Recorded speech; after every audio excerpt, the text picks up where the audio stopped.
America में हर कोई glass को 3/4 आइस क्यूब से भरकर पीता है। अब मैं जो कहूंगा वो लोगों को पसंद नहीं आएगा। अगर आप एक विद्यार्थी हैं, फिर आपको 8 डिग्री अंतर के साथ पानी पीना चाहिए।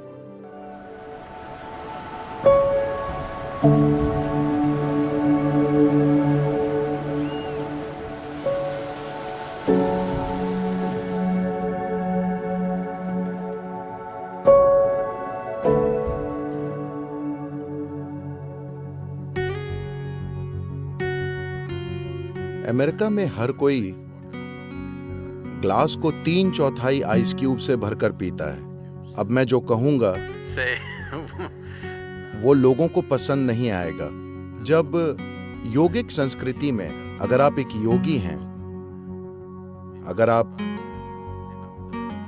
आंतरिक रूपांतरण के मार्ग पर हैं, आप अपने सिस्टम को संभावना के एक दूसरे आयाम में रूपांतरित करना चाहते हैं, फिर आप सिर्फ 4 डिग्री अधिक या कम तापमान वाला पानी पीते हैं। यानी आपके शरीर का सामान्य तापमान करीब 36 डिग्री सेंटीग्रेड होता है, तो आप 40 या 32 डिग्री तापमान तक का पानी पी सकते हैं। ये पानी पीने का बेहतरीन तरीका है। अगर आप एक विद्यार्थी हैं, यानी आप ज्ञान को ग्रहण करना चाहते हैं, आप रूपांतरण की खोज में नहीं हैं, आपको सिर्फ ज्ञान ग्रहण करने में दिलचस्पी है, फिर आपको 8 डिग्री अंतर के साथ पानी पीना चाहिए।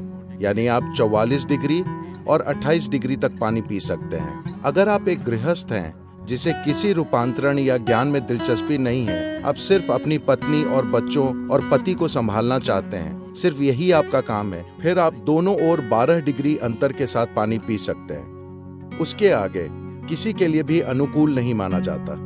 तो ये कहना अलोकप्रिय है, मगर ये महत्वपूर्ण है कि आप जो भी पिएं वो कहीं न कहीं शरीर के तापमान की रेंज में हो, उससे अधिक अलग नहीं, क्योंकि शरीर के तापमान से बहुत अधिक अलग पानी या किसी अन्य पदार्थ का सेवन करने से शरीर के अंदर पानी के बर्ताव में गड़बड़ी आ जाती है। मैं जानता हूं कि आइसक्रीम पसंद करने वाले लोग और अब मुझ पर चिल्लाएंगे। मैं सिर्फ आपको आदर्श स्थितियां बता रहा हूं। आप में से कितने लोग आदर्श रेंज में या उसके प्रति चेतन रहना चाहते हैं? जहां भी संभव हो वहां उसमें रहना एक अच्छी बात है।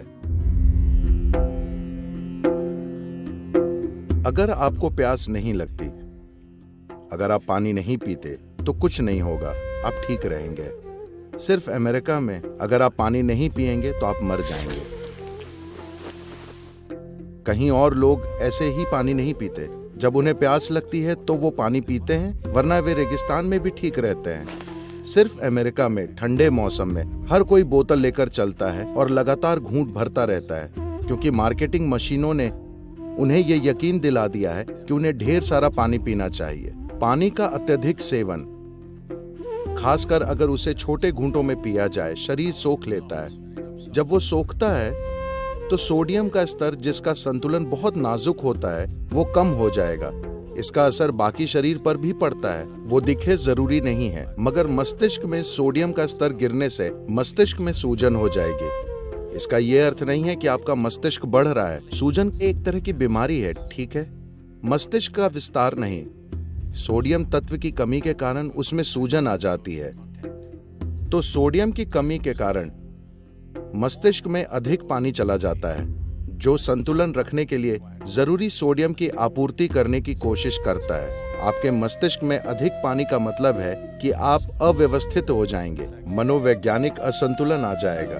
देखिए, अगर आप एक बार में ढेर सारा पानी पीते हैं तो शरीर तय कर लेगा कि कितना सोखना है, कितना बाहर फेंकना है। लेकिन अगर आप दिन भर घूंट भरते रहेंगे तो शरीर एक प्रकार से भ्रमित हो जाता है और जरूरत से अधिक पानी सोख लेता है।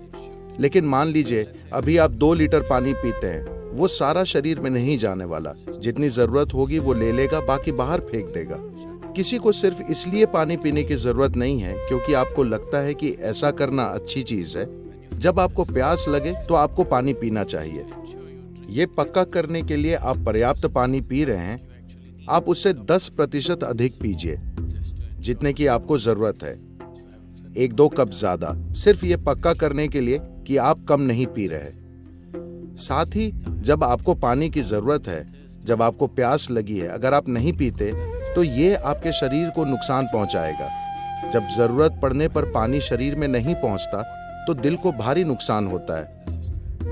लेकिन जब मैं पानी कहता हूं तो ये सिर्फ द्रव के रूप में पानी पीना नहीं है। आपको अधिक पानी वाले खाद्य पदार्थ खाना चाहिए। अगर आप एक फल खाते हैं तो उसमें लगभग 90% पानी होता है। सब्जियों और बाकी चीजों में लगभग 70% पानी होता है। जब आप भोजन करें तो उसे कम से कम आपके शरीर में जल तत्व के प्रतिशत के बराबर होना चाहिए।